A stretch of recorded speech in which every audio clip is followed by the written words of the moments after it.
านพันโทสุขทองวงศาหัวหน้าตโมด่านสากลขวมิตรภาพ3ให้สัมภาษณ์ต่อสื่อมวลชนของแขวง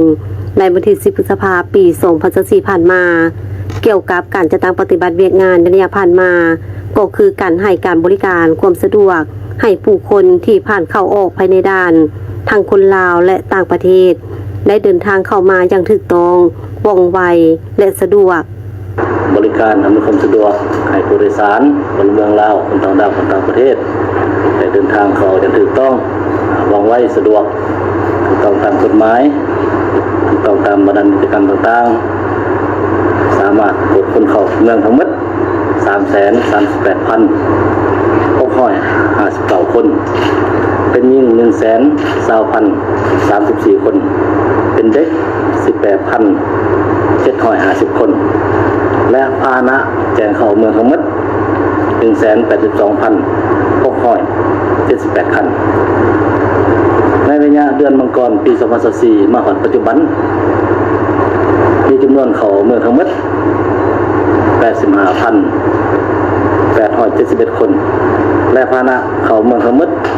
67,059 คันดังนั้นมีคนลาวเข้าเมือง 31,222 คนเป็นหญิง 17,882 คนเป็นเด็ก 3,630 คนคนต่างประเทศ 54,649 คนเป็นหญิง 11,920 คนเป็นเด็ก 1,536 คนถ้าเทียบใส่ในระยะเดียวกันของปีผ่านมาเห็นว่าเพิ่มขึ้น 3,997 คนคือว่ากลุ่มนักท่องเที่ยวที่มาเที่ยวนี่เป็นกลุ่มนักท่องเที่ยวคนไทยเป็นหลายกลุ่มด้านข้อสะดวกในการจะตั้งปฏิบัติในระยะผ่านมาเป็นมีกฎหมายนิติกรรมเกี่ยวกับเวียกงานกฎกาคนเข้าออกเมืองการนำคันถึงได้เอาใจใส่ลงกฎกาอย่างใกล้ชิดเป็นประจำพร้อมทั้งรับการซีนำอย่างสม่ำเสมอ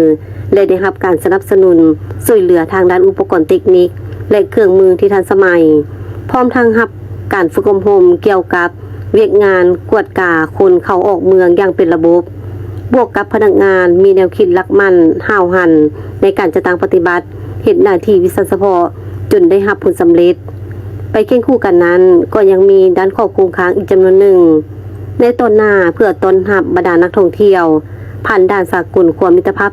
3เพื่อห้องรับให้แก่นักท่องเที่ยวในปี 2024แม่นได้การเตรียมความพร้อมในด้านต่างๆโดยเฉพาะเป็นด้านเวียกงานรักษาความสงบและความเป็นระเบียบเรียบร้อยซึ่งได้จัดวางกำลังประจำแต่ละจุดภายในด่านตามแผนที่ได้กำหนดไว้เพื่อกดการสภาพทางด้านความเป็นระเบียบเรียบร้อยของกลุ่มนักท่องเที่ยวและผู้โดยสารที่เดินทางเข้ามาสาธารณรัฐประชาธิปไตยประชาชนลาวตามประตูด่านในการเคลื่อนไหวให้เข้าออกถูกต้องตามขั้นตอนตามระเบียบการได้เอาใจใส่กวดกาเอกสารเดินทางของนักท่องเที่ยวให้ถูกต้องเพื่อในใส่ป้องกันบ่ให้มีการเข้าออกที่ผิดระเบียบการด้านการจัดสรรความเป็นระเบียบเรียบร้อยท่านได้กล่าวว่านอกจากบริการแล้วพวกเขานี้ได้รักษาความสงบและความเป็นระเบียบเรียบร้อยภายในด่านตัวเวียกงานนี่เป็นการสำคัญหลายเนาะเขาได้จัดสรรความเป็นระเบียบเรียบร้อยภายในด่านนี้โดยสังเกตการติดตามเบิ่งผู้โดยสารในการ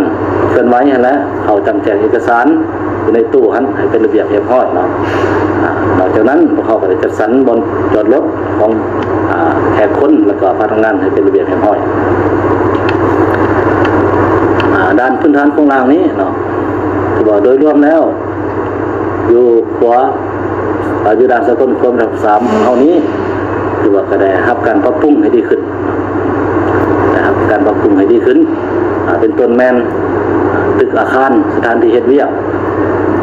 เขาได้ทาสีและอนามัยทาสีไม้และสะอาดงามตาระบบไฟฟ้าอยู่ตึกอาคารไฟฟ้าเยื้องทางไฟฟ้าเยื้องครัวได้รับการปรับปรุงให้ดีขึ้นกลางคืนก็สว่างสวัยและแจ้งนะวันนี้นะครับงบประมาณจากแขวงนะ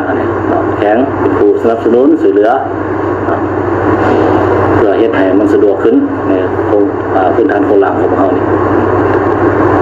แต่ว่าในตอนนี้เพื่อห้องรับให้แก่นักท่องเที่ยวที่จะเข้ามาท่องเที่ยวยังแข่งขมวดของพวกเขานี้พวกเขายังจะได้สืบต่อในการปรับปรุงเป็นต้นแมน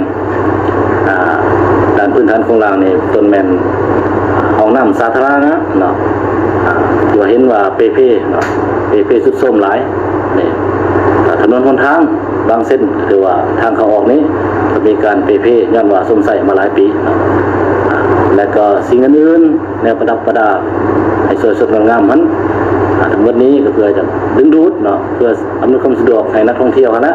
ได้เข้ามาเที่ยวมาชมแข่งขบวนเขาให้หลายขึ้นเนาะ